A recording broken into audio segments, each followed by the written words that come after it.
So let's set the scene. We're in Sennar State, Sudan.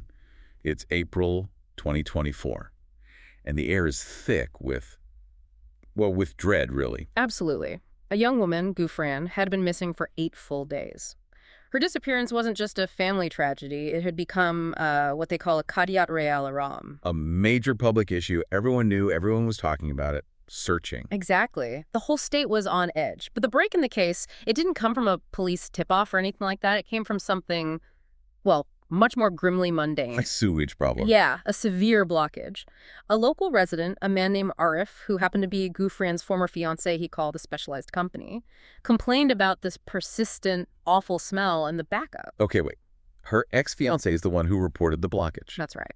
Which, from a psychological standpoint is immediately striking. The perpetrator calling attention to the disposal site of his own crime because the cover-up failed in a very practical way. So the crew arrives. Imagine this. The oppressive heat, this unbearable stench hanging in the air. They try the suction hoses.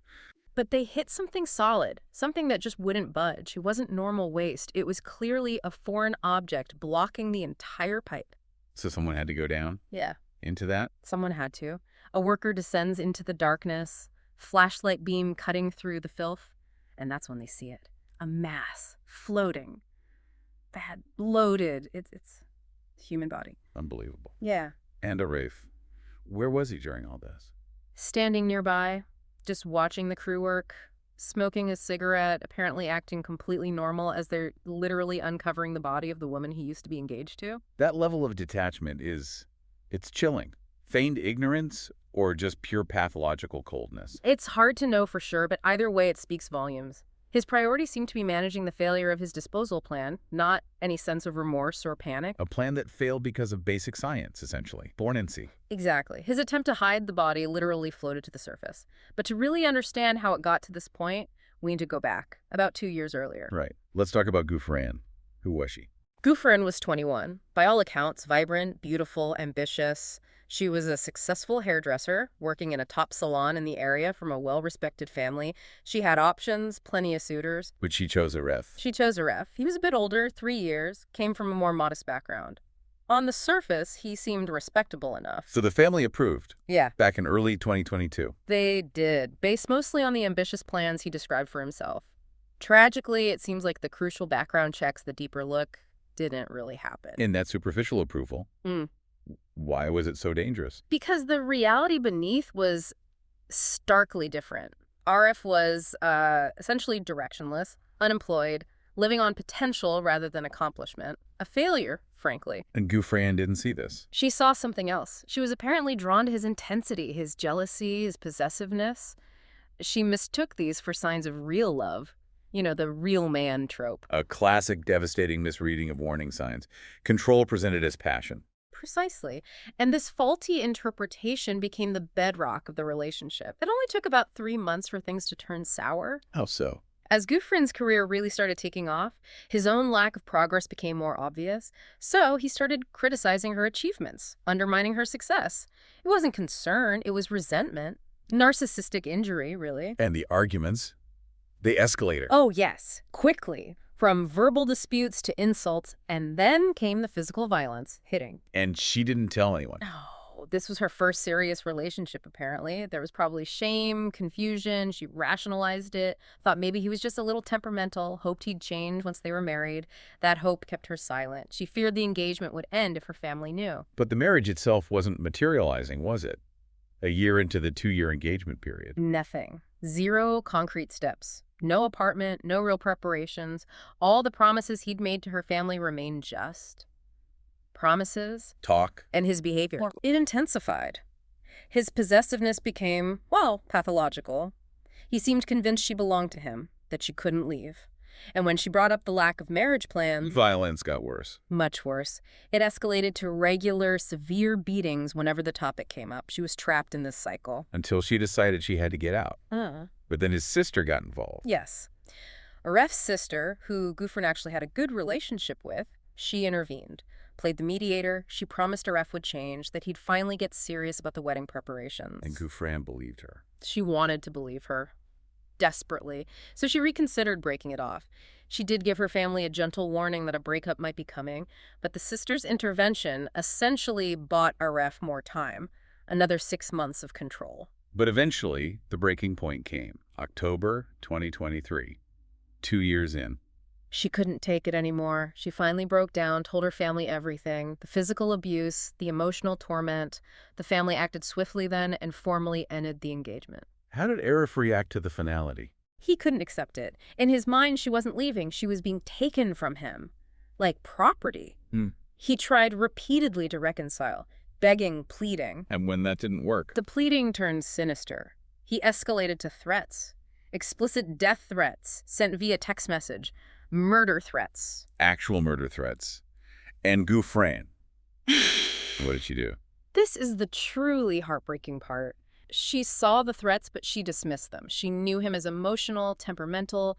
She thought it was just anger, bluster. She didn't report it? Didn't tell her family the specifics? No, she rationalized it away. A fatal miscalculation, terrifyingly common in these situations. She thought he wouldn't actually do it. She focused on rebuilding her life. Her career was flourishing.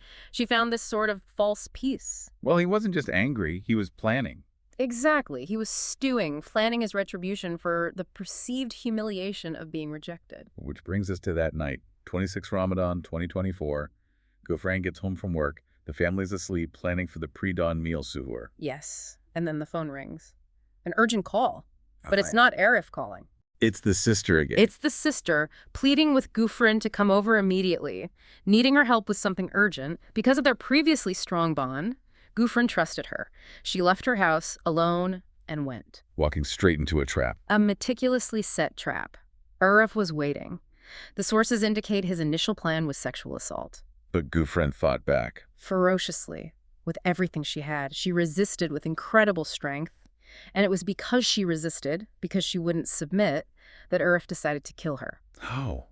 How did he do it? He used an iron chain, strangled her. Just horrific. And the violence didn't end there. No. After the strangulation, his rage, his need to dehumanize and control took over completely. He mutilated her body with a knife, cutting parts of her chest, her genitals. He broke bones in both her arms. It was an act of utter destruction. And the sister. She was involved in this, not just the setup. The information suggests she was involved not just in luring Ghufran, but also in the crime itself, or at least the immediate aftermath and cover-up. They worked together. It points to a deeply disturbing family dynamic that enabled this atrocity. So, the cover-up plan. Wrap the body in burlap, tie heavy stones to it. Right, kishish, the burlap. Tie rocks around the joints, the body, make it heavy, then dump it into the nearby sewage access point. The idea was sink it deep, let the sewage water accelerate decomposition, erase the evidence. But the plan backfired spectacularly. Completely. Decomposition produces gases, the body bloated, became buoyant, the ropes probably slipped, the stones fell away, and the body floated to the surface, causing the very blockage and smell that led Aref. To call the removal company himself, the irony is just staggering. He exposed his own crime because he wanted the plumbing fixed. It's almost unbelievable. Once the body was discovered and identified, security forces arrested Aref immediately. His confession apparently was swift. The state of the body was so shocking, they reportedly asked him just one thing.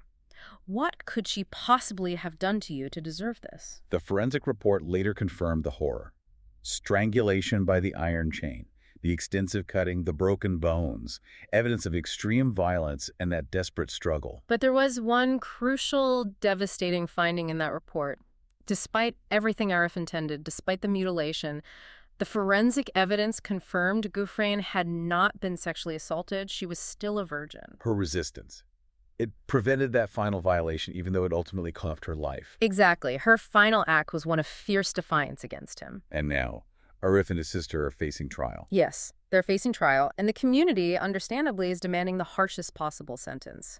The death penalty is being called for as the only shitting justice. When you look back at this whole tragic sequence, what's the main takeaway? What's the lesson here? I think the lesson is starkly clear, and it echoes in too many similar cases. The red flags were there from the beginning. The jealousy, the control, escalating to physical violence. Ghufran's story is a brutal reminder to never, ever accept abuse or humiliation disguised as love or passion. That's not love. It's entitlement. It's control. And the threats. Dismissing those death threats as just anger was the point of no return. Absolutely critical. If she had reported those texts to the police, involved her family fully in the danger she was facing, her life might have been saved. Treating threats lightly, especially from someone with a history of possessiveness and violence, is an enormous risk. It really highlights the terrifying speed with which possessive control can curdle into homicidal rage when that control is challenged. The sister's betrayal, enabling the isolation, it just sealed her fate. It's the devastating price of pathological possession. What element of that pathology, that absolute need to own another person, strikes you as the most frightening aspect of this case? It's something we should all probably think more carefully about.